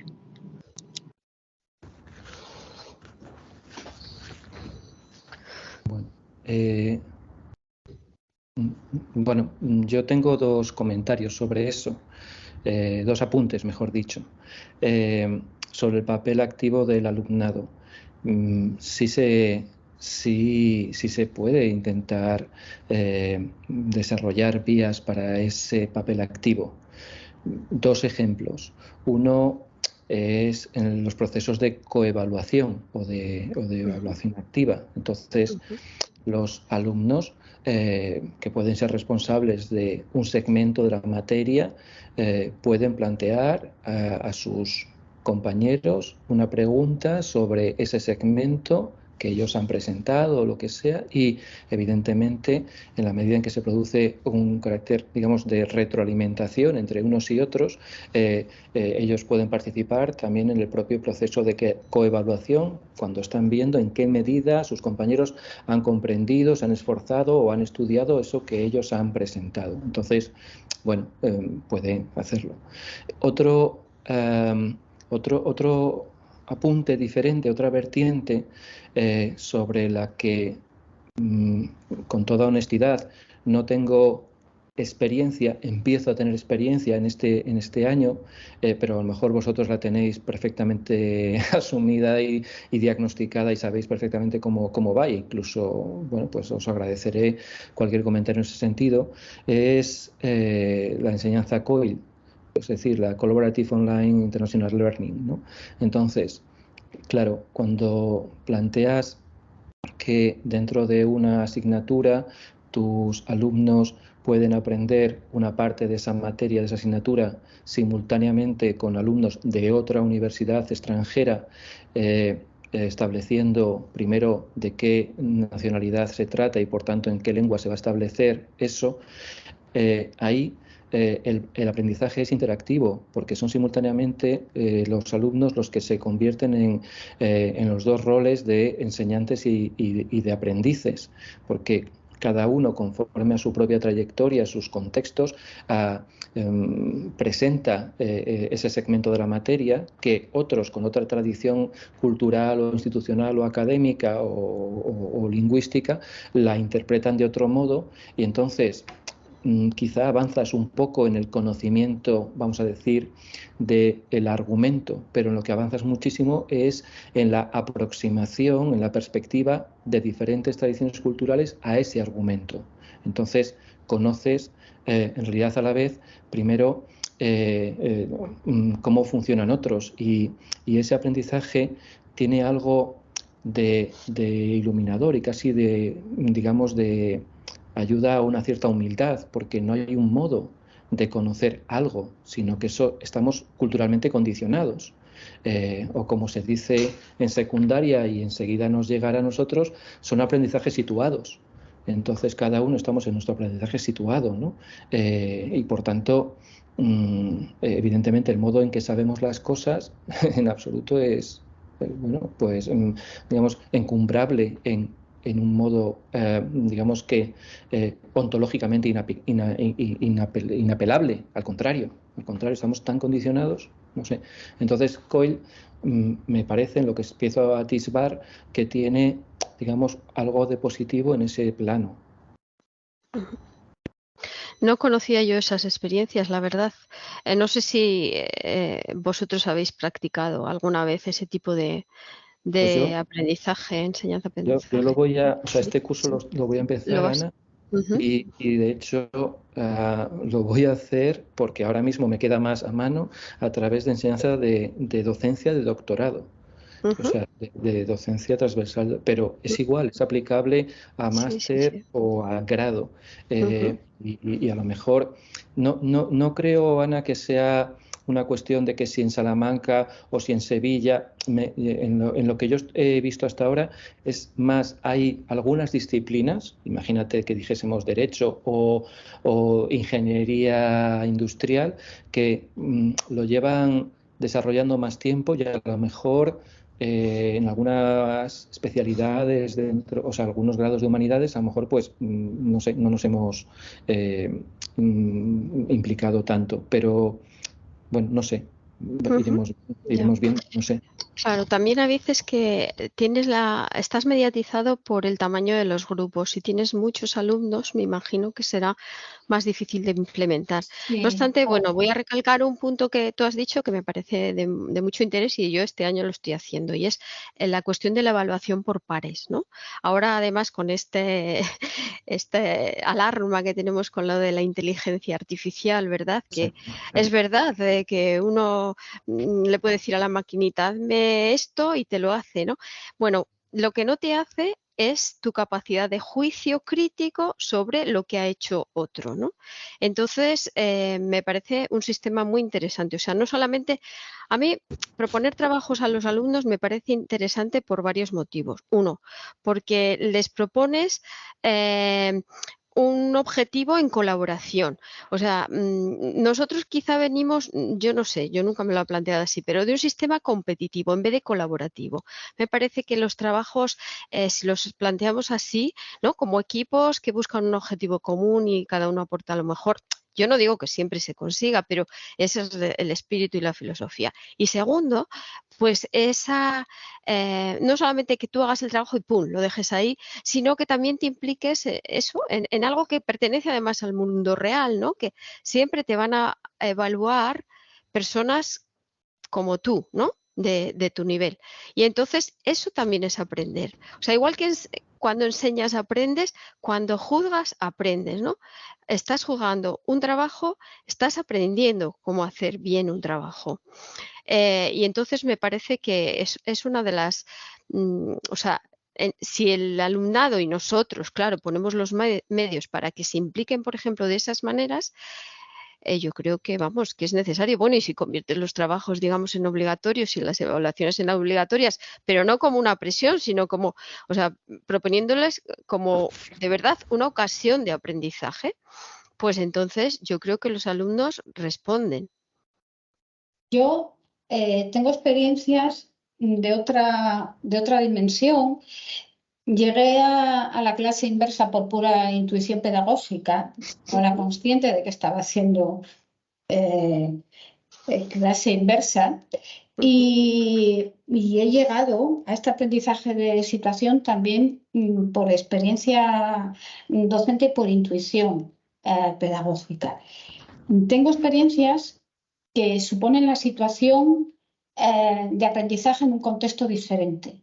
El viaje me lo ha permitido y el viaje en culturas diferentes, en continentes diferentes.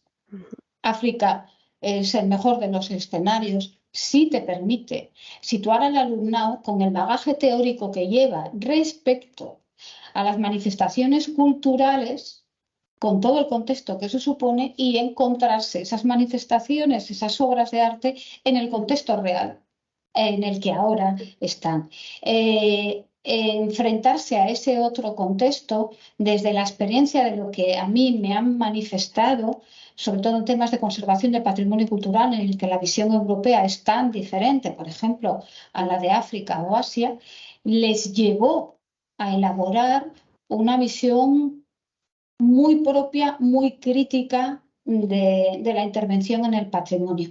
Es mi experiencia. Y el conocimiento del patrimonio, expliqué durante años, islámico y andalusí, para un alumnado como el asturiano, tan alejado de esas manifestaciones, fue muy importante. Otra experiencia importante fue la de establecer encuentro y visita conjunta con alumnado de otra universidad. En este caso, la de Zaragoza, y acercarse al Mudéjar. Algo que incluso desde el punto de vista de la docencia, parte del profesorado de la Universidad de Oviedo niega.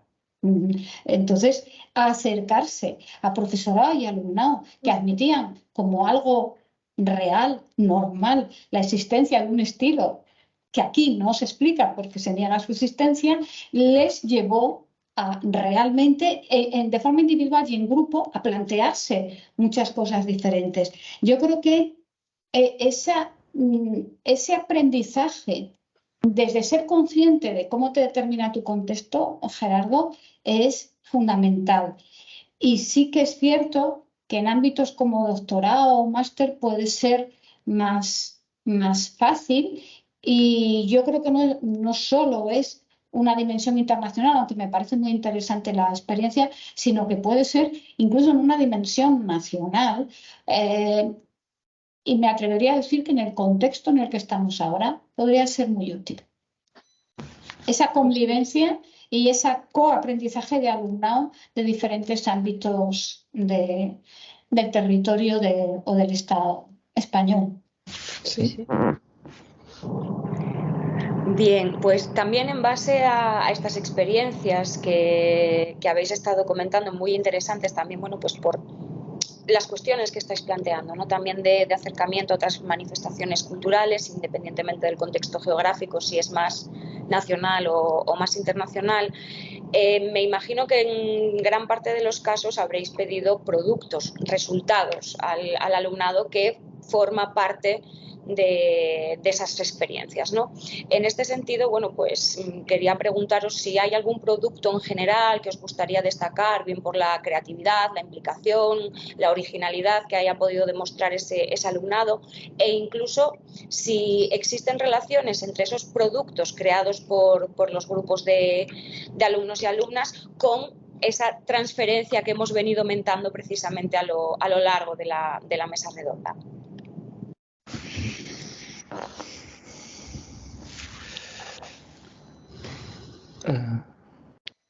¿Vas a decir algo, Ana, quizá ahora? Bueno, empieza tú si quieres, porque yo en parte lo dije al principio, entonces por no ser redundante.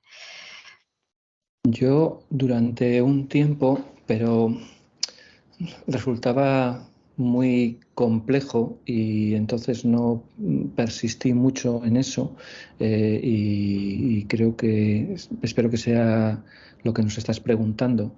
En una de las asignaturas el alumnado organizado por grupos tenía que tratar pues, una materia, un asunto del temario y presentarlo. Pero la presentación, en realidad, digamos que, por así decir, el trabajo escrito, los 15 páginas escritas, que me entregaban y podían entregar a sus compañeros, en realidad eso era el punto base de guión para hacer una exposición una exposición en una sala concreta de la ciudad en la que trabajo, hablando con las personas de esa institución. Entonces, bueno, digamos que la preparación de la exposición incluía tener en cuenta que los objetos se tienen que trasladar, que hay que pagar seguros, que hay transportes y todos esos rollos. Perdón, todos esos asuntos, quiero decir.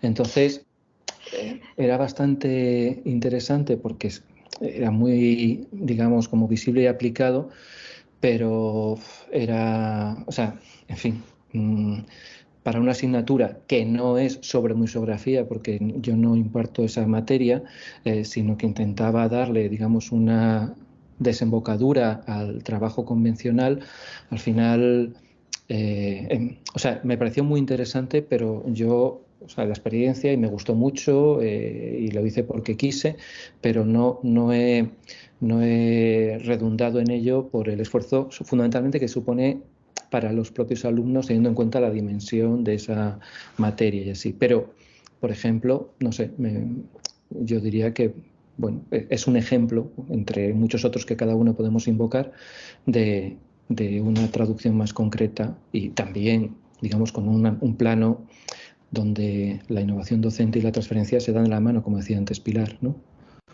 Sí, yo, bueno, hay diferentes resultados, ¿no? El diario de aprendizaje en sí mismo es un producto final, que es una reflexión personal a la manera de un diario orientado, ¿no? En este caso, con unas indicaciones y unos puntos de reflexión. Luego también, durante la pandemia, y especialmente por el valor que tuvo la cultura y el patrimonio histórico-artístico y cultural como soporte emocional de la población, planteamos la reflexión sobre la función del patrimonio en tiempos de pandemia y temas que en aquel momento se podían haber estado debatiendo.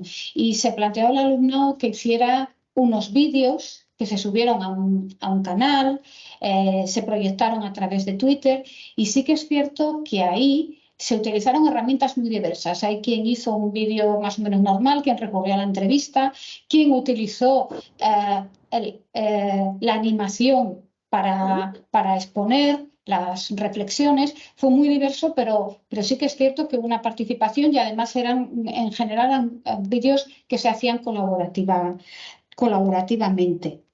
Luego, hay algo también que resultó muy bien, que fue ¿para qué sirve un historiador del arte, una historiadora del arte?, que les obligó a elaborar presentaciones en institutos. Entonces tenían que buscar un instituto y con las herramientas que quisieran, con explicaciones, con una presentación, con lo que fuera, primero había que conseguir el instituto, la colaboración de un profesorado y explicarle al alumno qué creía ese grupo de alumnos y alumnas, que es la función de un historiador del arte. Eso les ayudó a reflexionar sobre el sentido de su ser y también a transmitirlo al instituto y a elaborar herramientas que pudieran ser percibidas en los institutos. En una experiencia más antigua, pero que me pareció muy interesante, nos planteamos transferir la experiencia que había supuesto uno de los viajes a Estambul.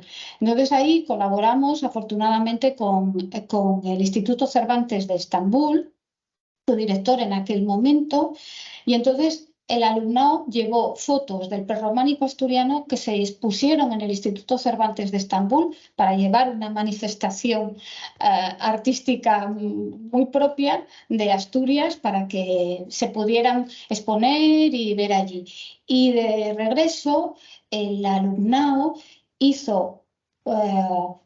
hizo una exposición fotográfica en la que mediante una foto intentaban explicar qué había supuesto para ellos ese viaje, de conocimiento, descubrimiento personal, cultural, artístico, lo que quisieran. Y en la presentación también, bueno, porque teníamos en aquel momento había alumnado que realmente, bueno, pues tenía esas capacidades, se hizo un recital de poesía.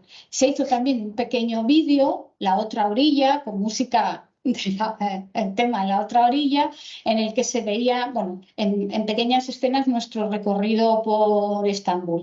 Y esa exposición circuló en la Casa de la Cultura, en una de las casas de la cultura de Asturias, y bueno, supuso un poco presentar a una población de montaña, del Alto Nalón, lo que es una cultura tan lejana, que a la gente le resultó muy interesante escucharlo de boca del alumnado. Son los productos así más... Oh, qué bien. De verdad que sí. Yo te iba a preguntar, Pilar, porque es que realmente la experiencia del viaje yo creo que es quizá lo más intenso, ¿no?, como experiencia de aprendizaje que puede tener un alumno, y además un viaje tan lejos y supongo que muchos días. Yo te voy a preguntar dos cosas concretas porque, mira, yo recuerdo incluso de haber estado explorando en los programas universitarios de alguna universidad catalana, ahora ya no me acuerdo cuál, que tenían asignaturas que llamaban deslocalizadas. ¿Qué significa eso? Irte fuera y aprovechar ese viaje para enseñar lo que sea. Mira, una que se llamaba La Florencia de los Meches, que tengo el programa, digo, esto, a ver cómo lo hago yo. Ana, mira, la primera vez que me marché con el Entonces, alumnado... número de alumnos, eso es lo que te pregunto. Mira, porque claro, yo con 80 no sé qué puedo ir. Y segundo, financiación. A ver, viene de la experiencia de Islámico y Andalusí. Entonces, lo que hacíamos era irnos una semana de descubrimiento, porque el alumnado asturiano vive muy alejado de esa realidad, de nuestro patrimonio histórico-artístico, a Sevilla, Córdoba y Granada. Si eso era el segundo. Si ese alumnado funcionaba bien en esa excursión, nos planteábamos, y además se generaba en el alumnado la necesidad de queremos ver esto otro, queremos ver esto otro. Entonces, apoyo económico para el viaje a España. Hubo un momento en que teníamos ayuda económica, la facultad pagaba un autobús, luego ya no. Los viajes internacionales, ahí hay un proceso de viaje, de preparación del viaje. El alumnado vendía pinchos de tortilla todos los días, hacía bizcochos, vendía café, hacía pulseras, hemos hecho camisetas, hemos vendido bolígrafos, lotería, salvo a nosotros mismos, creo que no nos quedó probar a vender.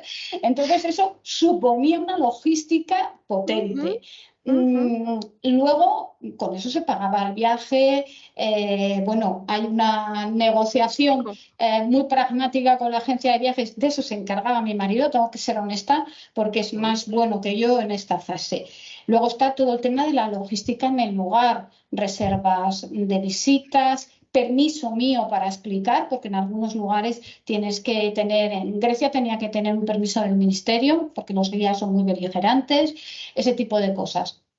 Y luego a veces encontrar colaboradores in situ.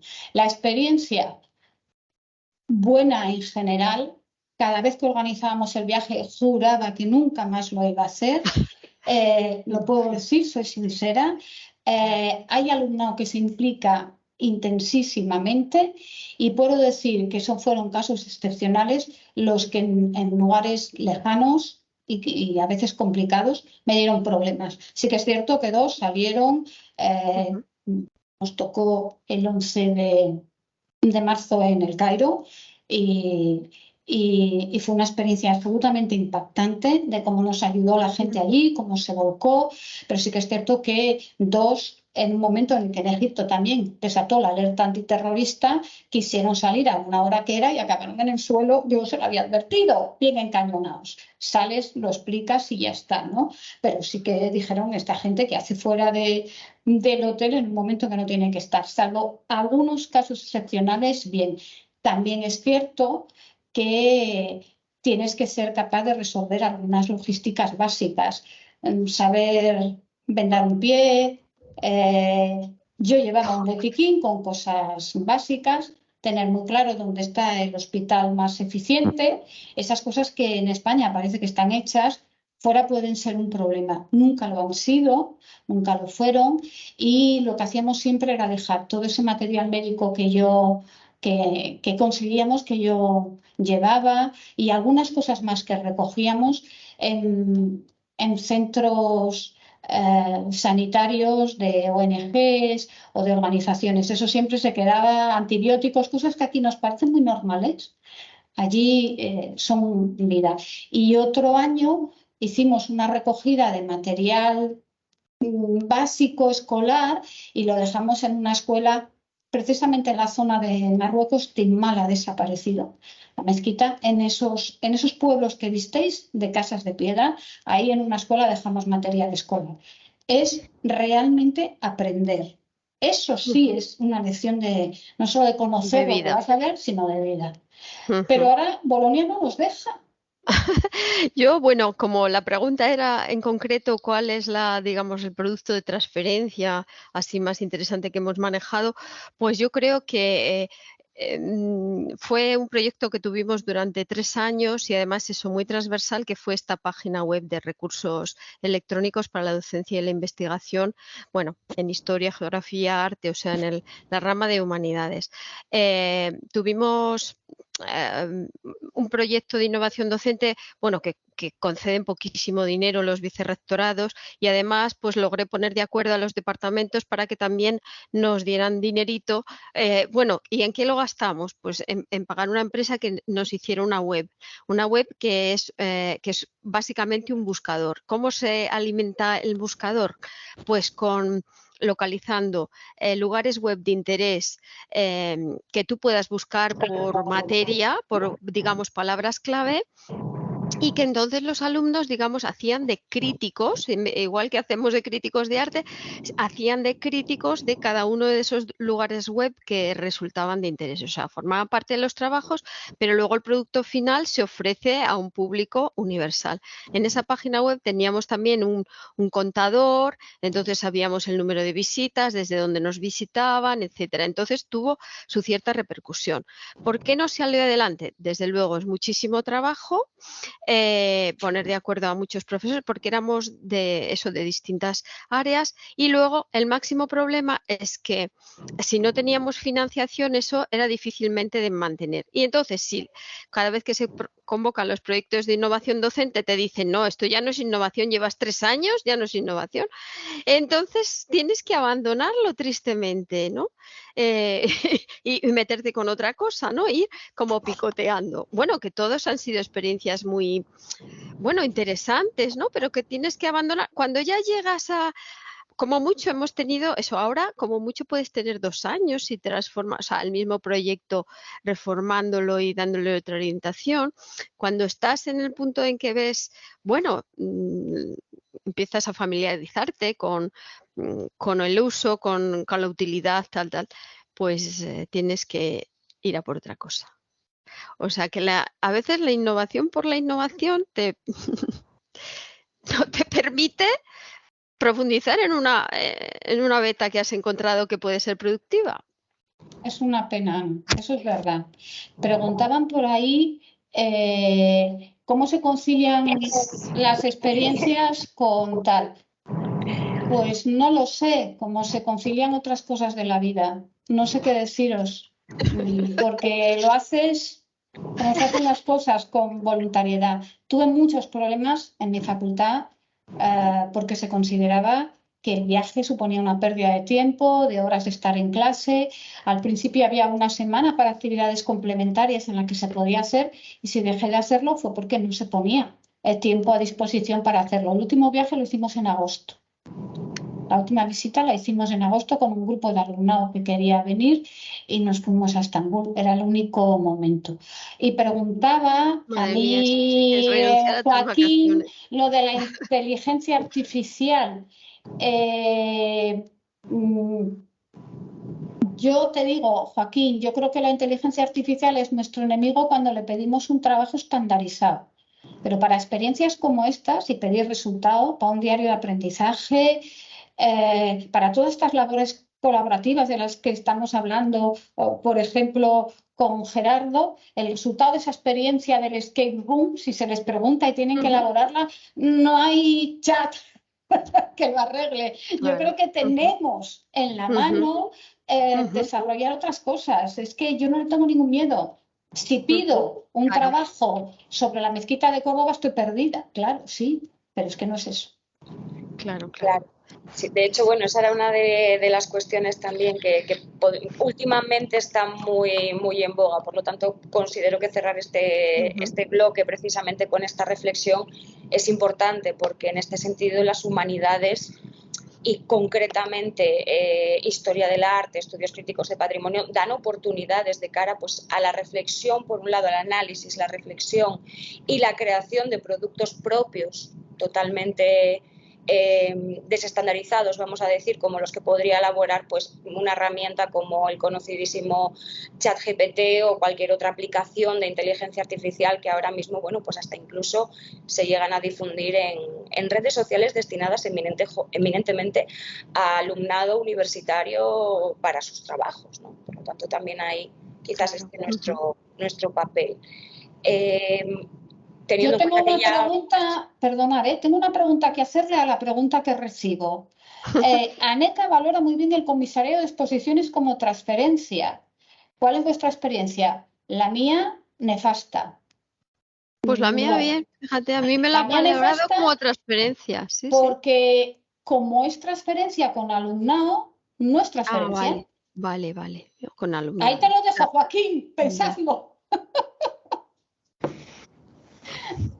Mi experiencia es que no vale esta experiencia, no se considera transferencia porque es con alumnado. Ya, no es propia, vamos. Es innovación y eso para el sexenio de innovación. Ya. Bien, pues entonces vamos dando por terminado ya este bloque. Gracias por las preguntas y también por vuestra buenísima predisposición a responderlas. Y para ir clausurando, pues le vuelvo a ceder la palabra a la profesora María Dolores Teijeira. Antes de nada, de nuevo agradeceros vuestra presencia y colaboración.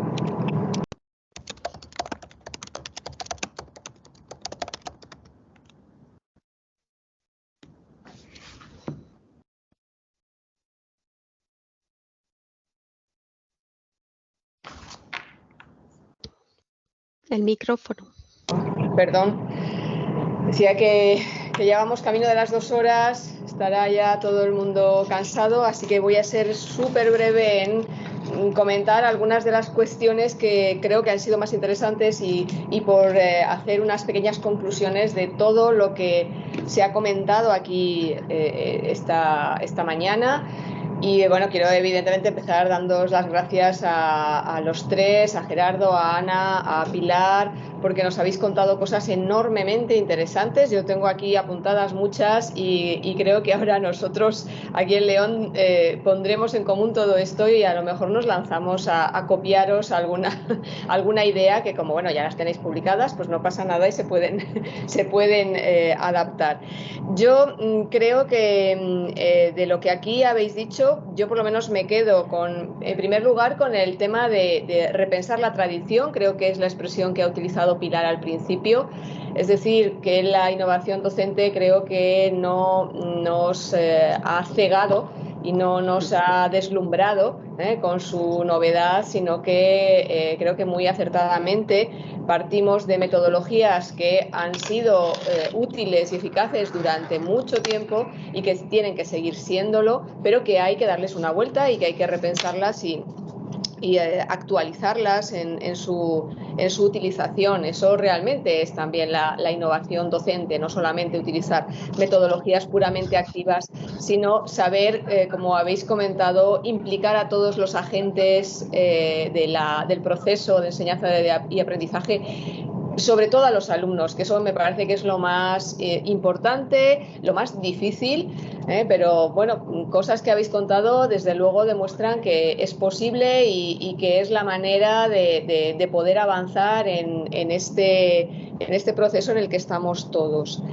Me quedo también, bueno, pues con el tema ya más en el ámbito institucional de la perversidad del sistema, es decir, del condicionamiento que todos tenemos a la hora de desarrollar una carrera profesional, que está evidentemente muy marcada por los diferentes trámites que tenemos que cubrir, y el papel que la innovación docente tiene ahí, que no siempre, como habéis comentado, es el más adecuado, o no siempre se valoran los méritos de la manera más correcta. Y me parece muy interesante en este último bloque todas estas experiencias de innovación-transferencia.